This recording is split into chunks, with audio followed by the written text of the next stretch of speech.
ये मंगोली है, मंगोली सैंडविच वाला। बिहार से मुंबई आकर इसने रास्ते पे सैंडविच का ठेला डाला। आप सोच रहे होंगे कि मंगोली ने अब तक बहुत सारे पैसे जमा किए होंगे, पर ऐसा नहीं है।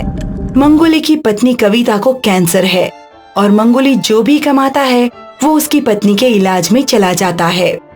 ये ले तेरे महीने भर की दवाइयाँ। मैं कब से बोल रही हूँ कि इन दवाइयों पे फिजूल खर्च मत किया करो। दवाइयाँ फिजूल खर्च नहीं होता है। इतने पैसे आप बचा लेते तो जरूरत के समय हमें ही काम आते।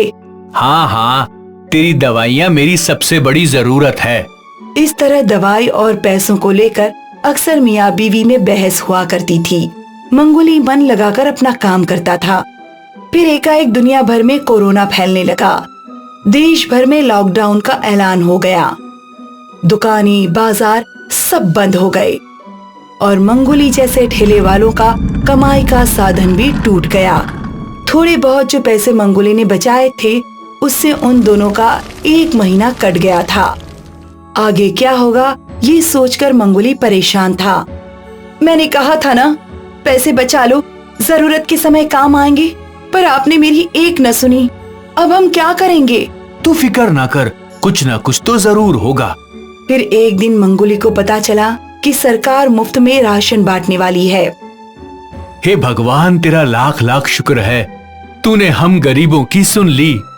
मंगोली भी राशन की लंबी लाइन में खड़ा हो गया, पर इससे पहले कि मंगोली का नंबर आता, सब खत्म हो गया है, अगला राशन अगले हफ्ते आएगा।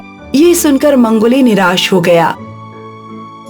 वो सोच में डूब गया कि अब वो क्या करेगा, घर में अनाज कैसे भरे। इसी सोच में मंगोली घर के बाहर बैठ गया। तभी उसका ध्यान घर के बाहर से गुजरने वाली कुछ लॉरियों पर गया।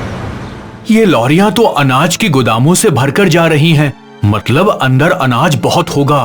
क्या फर्क पड़ेगा अगर मैं थोड़ा सा अनाज चुरा लूं? लेकिन नहीं, चोरी करना पाप है।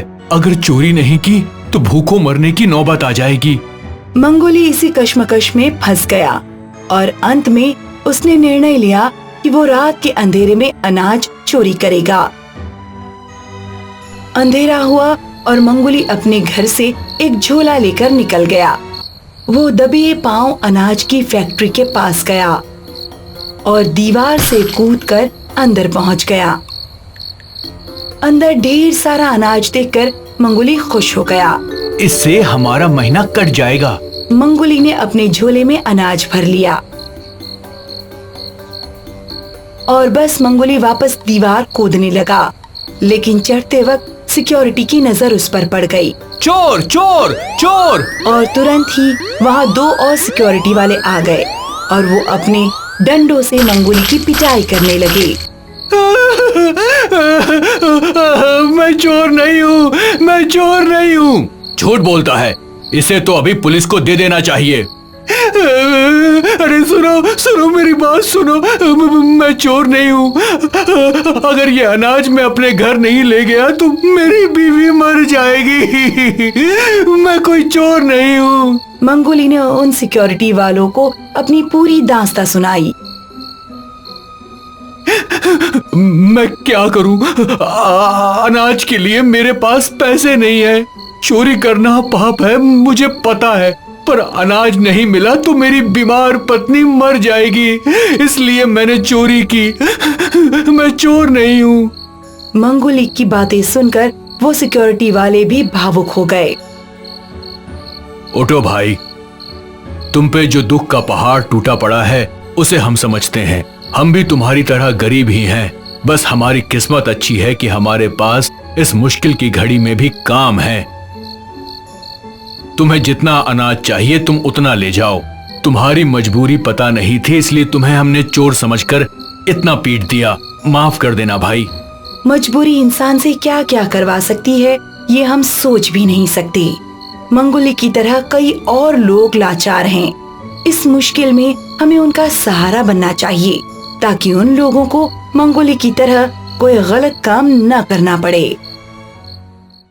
ताजी ताजी सब्जी, हरी सब्जी, रंग में उत्तम और स्वाद में सर्वोत्तम। ताजी ताजी सब्जी। गोपाल की आवाज सुनते ही उसके ठेले पे औरतों की भीड़ लग जाया करती थी। मुझे 1 किलो गोभी और 2 किलो कद्दू, मुझे 1 पालक, भिंडी और आलू। गोपाल के बगल में एक और सब्जी वाला था जो हमेशा सोचता रहता था, ना जाने ये गोपाल कहाँ से इतने अच्छे रंग और स्वाद की सब्जियां लाता है। जब भी आता है मेरा धंधा ठप हो जाता है। लगता है मुझे कोई और गांव ढूंढना पड़ेगा। गोपाल आसपास के 3 इलाकों में घूम घूम कर सब्जियां बेचा करता था। गोपाल वैसे सबसे सस्ती सब्जियां खरीदता था, लेकिन फिर वो उनमें केमिकल डाला करता था। एक दिन की बात है, गोपाल के एक दोस्त ने ये देख लिया। भाई, ये सब तू क्या कर रहा है? ये सब हानिकारक हैं। कुछ हानिकारक नहीं है। मैं पिछले कई महीने से ये सब मिला रहा हूँ। अब तक तो किसी को कुछ नहीं हुआ, आगे भी कुछ नहीं होगा। पर तुझे ये सब करने की क्या जरूरत है? ग्राहकों को अच्छे रंग वाली सब्जियां पसंद है, इसलिए तो मैं सब्जियों को रंगों का इंजेक्शन देता हूँ और उनका स्वाद बढ़ाने के लिए स्वाद वाला इंजेक्शन भी। मेरी बात मान, तुझे ये सब नहीं करना चाहिए। क्यों भला किसी की जान से खेलना? तू बेफुजूल ही घबरा रहा है। किसी को कुछ नहीं होगा। लखन ने बहुत समझाया, पर गोपाल ने उसकी एक न सुनी। वो मिलावट करता रहा। गोपाल ने अपनी पत्नी को अच्छे से हिदायत दी थी कि वो ये सब्जियां ना लें और उनका बेटा चुन्नू इन सब्जियों के आसपास भी ना आए। गोपाल सब्जियों में मिलावट करता रहा और गांव वाले हमेशा की तरह उसकी सब्जियां खरीदते रहे। एक दिन की बात है, नजदीक के एक इलाके के 2 बच्चे बीमार पड़ गए। उन्हें हॉस्पिटल ले जाना पड़ा। इन दोनों को फूड पॉइजनिंग हुई है और ये सब सब्जी में मिले हुए केमिकल्स की वजह से हुआ है।